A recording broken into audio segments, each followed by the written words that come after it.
Hello students, data science में मेरा आज का टॉपिक है that is the model evaluation and validation. Model evaluation और वैलिडेशन में हमारे यहाँ पर बेसिकली क्या है, मशीन लर्निंग के कॉन्सेप्ट्स हैं जो कि हमने मशीन लर्निंग में पढ़े होंगे।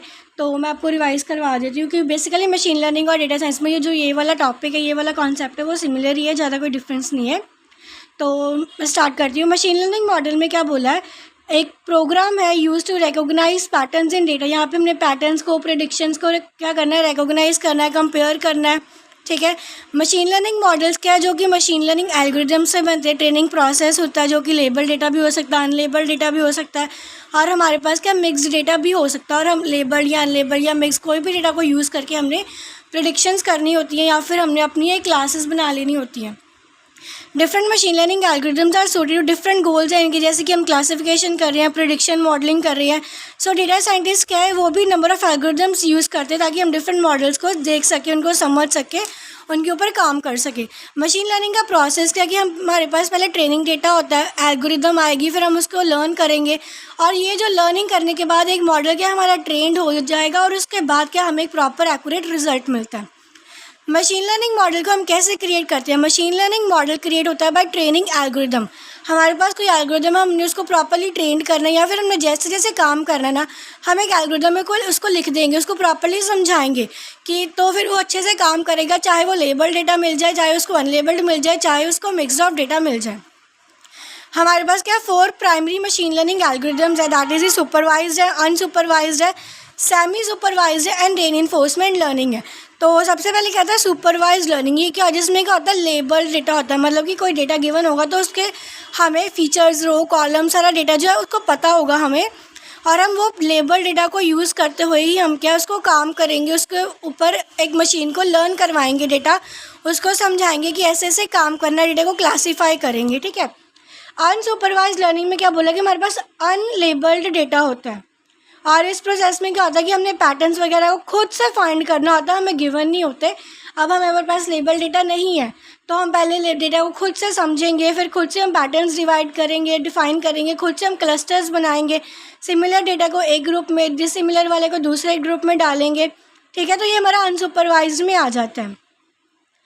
और सेमी सुपरवाइज में क्या बोलता है, जिसमें मिक्सचर आ जाएगा लेबल्ड और अनलेबल्ड डेटा का, जिसमें कोई डेटा जिसमें गिवन भी होगा, कई ऐसे भी डेटा होंगे जिसमें हमें डेटा प्रॉपर्ली प्रोवाइड नहीं किया जाएगा, हम खुद से बनाएंगे, खुद से प्रेडिक्शंस करेंगे, खुद से क्लस्टरिंग बनाएंगे। ठीक है। तो ये प्रोसेस में क्या बोला कि पहले हम डेटा को स्मॉल अमाउंट में ट्रेन करेंगे बिफोर बिंग, मतलब पहले हमने छोटे डेटा को ट्रेन करना है कि फिर देखना कि वो अच्छे से काम कर रहा है या नहीं, और उसके बाद हमने क्या अनलेबल्ड डेटा की तरफ जाना है। ठीक है। लार्जर अमाउंट वाले डेटा की तरफ बाद में जाना है। नेक्स्ट क्या, रेनफोर्समेंट लर्निंग। इसमें क्या हमारे पास पॉजिटिव और नेगेटिव वैल्यूज़ होती हैं। रेनफोर्समेंट लर्निंग में बेसिकली बोला गया कि एक रिवॉर्ड बेस्ड होता है, जिसमें हम एक्शंस परफॉर्म कर रहे हैं, तो वो क्या वही बोला ना, उसमें मैक्सिमम रिवॉर्ड्स मिलते हैं। हमें एक एक्शन परफॉर्म कर रहे हैं तो अगर तो वो काम अच्छे से हो रहा है तो हमें उसके बदले क्या मिलता है, गिफ्ट मिलता है, एक रिवॉर्ड मिलता है। तो वही बताया गया, इसमें पॉजिटिव वैल्यूज़ भी होती है, नेगेटिव वैल्यूज़ भी होती हैं, जो असाइन की जाती है अनडिज़ायर्ड एक्शंस को या फिर डिज़ायर्ड एक्शंस को। और इसका गोल क्या कि हमने प्रोग्राम्स को इनकरेज करना है कि हम नेगेटिव ट्रेनिंग जो है उसको अवॉइड कर सकें और पॉजिटिव लर्निंग की तरफ ज़्यादा ध्यान दें कि हम रिवॉर्ड्स को मैक्सिमाइज़ कर सकें ट्रायल एंड एरर मेथड के साथ। और रेनफोर्समेंट लर्निंग जो है वो भी अनसुपरवाइज लर्निंग में ही डायरेक्टली यूज़ की जाती है। नेक्स्ट क्या है, मशीन लर्निंग मॉडल में जैसे बोला कि सुपरवाइज, अनसुपरवाइज और रेनफोर्समेंट लर्निंग है। तो सुपरवाइज में लेबल डेटा आता है, और लेबल डेटा फर्दर क्लासीफाई है 2 पार्ट्स में, that is the classification and regression, जिसको हम फर्दर नेक्स्ट पढ़ेंगे। और अनसुपरवाइज में क्या था, अनलेबल्ड डेटा होता है, जिसमें हम क्लस्टरिंग का कॉन्सेप्ट पढ़ेंगे।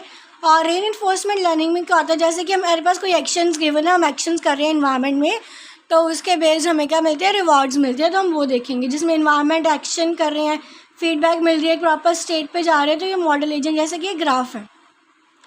नेक्स्ट क्या, मशीन लर्निंग के मॉडल्स क्या कि मशीन लर्निंग इंजीनियर्स ने जब मशीन लर्निंग एल्गोरिथम नहीं बनाई थी, उसको ट्रेन करने से पहले हमारे पास क्या थे, वो पहले हाइपर पैरामीटर्स को सेट करते थे एल्गोरिथम के लिए, जो कैसे एक्ट करते हैं as external guides that inform the decision process and direct how algorithm will work.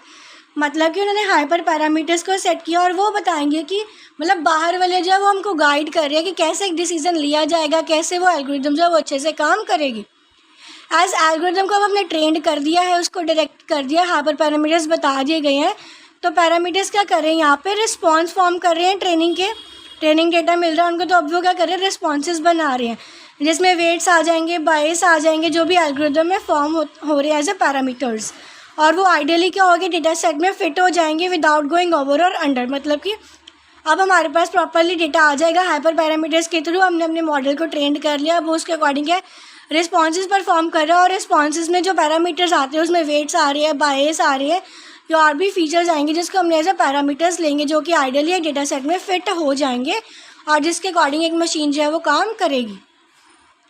Machine learning model की टाइप्स क्या है, दैट इज़ कि हमारे पास 2 types of machine learning model है, क्लासिफिकेशन एंड रिग्रेशन। क्लासिफिकेशन में क्या बोला, दैट इज़ कि हम कैटेगरी के बेस के ऊपर हम प्रिडिक्ट कर रहे हैं डेटा को, विच रिप्रेजेंट डिस्क्रीट क्लासेस और लेबल्स। फॉर इंस्टेंस जैसे कि हम ईमेल्स आ रही है, तो हमारे पास कई ईमेल्स होती हैं वो स्पैम ईमेल्स होती हैं, कई ईमेल्स जो है वो हमारी यूज़फुल इमेजेस होती हैं। तो जो हमारी गूगल मेल है वो खुद से डिफ़ाइन कर देती है कि ये स्पैम ईमेल है और ये वाली यूज़फुल इमेज है। तो वही बोला कि क्लासिफिकेशन में कि हमने क्या किया, ईमेल्स को क्लासीफाई किया, या फिर हमने पेशेंट को उन्होंने प्रेडिक्ट किया, जैसे कि हाई हार्ट डिसीज़ किसको है, लेस डिसीज़ किसको है, तो हमने उसके अकॉर्डिंग क्लासीफाई कर दिया, क्लासेस बना दी। ठीक है, वही बोला गया कि एल्गोरिदम क्या कर रही है क्लासिफिकेशन, वो मैप इनपुट फीचर्स को ले रही है और उसके अकॉर्डिंग प्रीडिफाइंड क्लासेस को बना रही है। क्लासिफिकेशन एल्गोरिदम में भी फर्दर आगे टाइप्स है जो कि हम आगे पढ़ेंगे, that is the logistic regression, support vector machine, random forest, decision tree, के नियरेस्ट नेबर एंड नेव बायस, ये सारी हम आगे फर्दर पढ़ेंगे। और नेक्स्ट क्या आता है इसमें सुपरवाइज्ड लर्निंग में, that is the regression. Regression क्या करिए, कॉन्टीन्यूस टारगेट वेरिएबल्स के साथ डील करिए, जो कॉन्टीन्यूसली न्यूमेरिकल वैल्यूज़ के साथ डील करिए, न्यूमेरिकल वैल्यूज़ को रिप्रेजेंट करेगी। जैसे कि हमने हाउस का एक प्राइस को प्रिडिक्ट करना है कि उसका साइज़ क्या है, उसकी लोकेशन क्या है, उसकी अमेनिटीज़ क्या है, फॉरकास्टिंग क्या है, सेल्स क्या है, ये सारे नंबर ऑफ़ फीचर्स आते हैं जो कि मतलब एक न्यूमेरिकल वैल्यूज़ में सारा डेटा का प्रॉपर्ली प्रोवाइड किया गया है, वो रिग्रेशन में आ जाएगा। दैट इज़ कि इनपुट फीचर्स को ले रहे हैं, उनको कॉन्टीन्यूस न्यूमेरिकल वैल्यू में ही रिप्रेजेंट करेंगे, उसकी मैपिंग करेंगे। रिग्रेशन एल्गोरिदम में भी फर्दर आगे आती हैं linear regression, polynomial regression, ridge regression, lasso regression, decision tree and random forest, जो बेसिकली वैसे तो आपने ये सारी चीज़ें जो मशीन लर्निंग में पढ़ी होंगी, और अगर नहीं पढ़ी तो मैं आपको फर्दर आगे जो टॉपिक्स में करवा दूँगी। नेक्स्ट के मॉडल इवैल्यूएशन। मॉडल इवैल्यूएशन के that is the process that uses some metrics which help us to analyse the performance of the model. Metrics use करें जिसकी जो हेल्प करे कि हम एक मॉडल की परफॉर्मेंस को अच्छे से एनालाइज कर सके। मॉडल डेवलपमेंट जो है वो क्या एक मल्टी स्टेप प्रोसेस है, and check should be kept on how well, वो देखते हैं कि कैसे हमने फ्यूचर प्रेडिक्शंस को जनरलाइज करना, हम कैसे प्रेडिक्शंस को कर रहे हैं। देयरफॉर एक मॉडल को इवैल्यूएशन जो है वो एक वाइटल रोल प्ले करती है, क्योंकि इसकी वजह से ही हम प्रॉपरली मॉडल की परफॉर्मेंस को देख सकते हैं, उसको जज कर सकते हैं, फ्यूचर प्रेडिक्शंस को कर सकते हैं। और इवैल्यूएशन ऑल्सो हेल्प कर रही है कि हम मॉडल की वीकनेस जो है ना हम उसको भी एनालाइज कर सकें। नेक्स्ट क्या कि how do you perform model evaluation. Model evaluation को कैसे परफॉर्म करते हो, हम क्या करते हैं, एक प्रॉपर डेटा होगा तो हम उसको क्या 2 पार्ट्स में डिवाइड करेंगे। पहले हम उसको ट्रेनिंग करेंगे, उसके बाद हम उसको टेस्टिंग करेंगे, दैट इज़ कि वैलिडेशन प्रॉपरली परफॉर्म होगी हाइपर पैरामीटर्स यूज़ करके। फिर हम उसको टेस्ट जो है हम टेस्ट अप्लाई करेंगे ट्रेन मॉडल परफॉर्मेंस चेक करने के लिए, ठीक है। और जो भी हमारे पास हाइपर पैरामीटर्स है उसकी प्रॉपरली वैलिडेशन की जाएगी, जनरलाइजेशन परफॉर्मेंस को देखा जाएगा, और further more number of valuations या मैट्रिसेस परफॉर्म की जाएंगी, ताकि वो डेटा जो है प्रॉपरली अच्छे से ट्रेनिंग एंड टेस्टिंग परफॉर्म करके मॉडल इवैल्यूएशन दे सके। और अगर एक मॉडल वायोलेट कर रहा है किसी बायस को, तो वो फर्दर क्या आ गया, फर्दर स्लाइसिस में स्प्लिट होगा और फर्दर उसके ऊपर इन्वेस्टिगेशन होगी, मतलब छोटे से छोटे पार्ट में डिवाइड किया जाएगा, ट्रेन टेस्टिंग की जाएगी, ताकि फर्दर जब हम प्रॉपरली पूरा काम करें तो वो कोई एरर ना दे, ठीक है। इवैल्यूएशन मैट्रिक्स में हमारे पास सुपरवाइज्ड रिग्रेशन है, जिसमें adjusted R square, mean absolute error, mean square error, root mean square error और आर स्क्वायर, ये सारी चीज़ों को हम पढ़ेंगे। सुपरवाइज क्लासिफिकेशन में क्या आ जाएगा, accuracy, precision, recall, F1 score and specificity. और अनसुपरवाइज क्लस्टरिंग में क्या है, दैट इज़ रैंड इंडेक्स है और एडजस्टेड रैंड इंडेक्स है। ये हमारी इवैल्यूएशन मैट्रिक्स है जो कि हम आगे पढ़ेंगे, that is the model evaluation matrix. पहले बाइनरी क्लासिफिकेशन प्रॉब्लम में क्या आता है हमारे पास, accuracy, precision, recall, F1 square और एरियाज अंडर ग्राफ आ जाती है, that is the ROC and AUC। अगर हम मल्टी क्लास क्लासिफिकेशन में देखेंगे तो हमारे पास कन्फ्यूजन मैट्रिक्स है, जिसमें वो ट्रू पॉजिटिव मतलब उसमें काउंट्स वगैरह देनी है, true positive, true negative and false negative. और रिग्रेशन प्रॉब्लम में उसने MSE that is the mean square error और R स्क्वायर्ड के बारे में बताया गया। अगर हम आगे नेक्स्ट कन्फ्यूजन मैट्रिक्स पढ़ रहे हैं तो उसमें क्या होता है, हमारे पास पहले ऑब्जर्व्ड वैल्यूज़ और प्रिडिक्टेड वैल्यूज़ होती है, तो इसको हम ऐसे कैलकुलेट करते हैं। पहला हमारा होता है ट्रू पॉजिटिव और उसके अपोजिट ट्रू नेगेटिव, ऊपर वाले में फॉल्स नेगेटिव और उसके पॉजिटिव फॉल्स पॉजिटिव। ये हमारा एक प्रॉपर ग्राफ गिवन होगा जिसके अकॉर्डिंगली हमने आगे फर्दर फॉर्मूलेज से अकॉर्डिंगली हमने आगे प्रेडिक्शंस करनी है, दैट इसकी एक्यूरेसी निकालेंगे। तो उसका फार्मूला क्या आएगा, true positive plus true negative upon true positive plus false positive plus true negative, सारी वैल्यूज आ जाएंगी। स्पेसिफिसिटी में क्या बोला कि ट्रू नेगेटिव आएगा अपॉन उसने क्या बोला कि true negative plus false positive.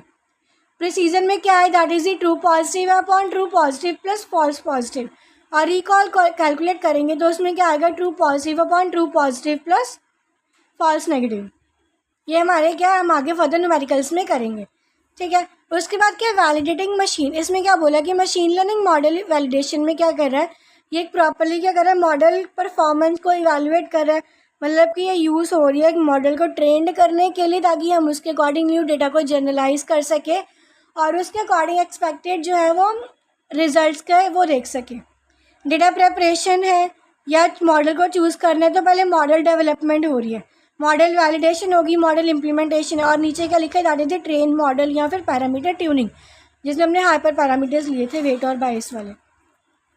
Next क्या है, that is why validate machine learning model. Machine learning model को हमने वैलिडेशन क्यों लगानी है, ताकि हम प्रॉपरली आइडेंटिफाई कर सके, ओवरफिटिंग को करेक्ट कर सके। ओवरफिटिंग क्या है, जो वैल्यूज़ डेटा सेट के बाहर वाली होती है उसको हम क्या बोलते हैं, ओवरफिटिंग वैल्यूज़ बोलते हैं, ठीक है। दैट इज़ की when model learns the training data.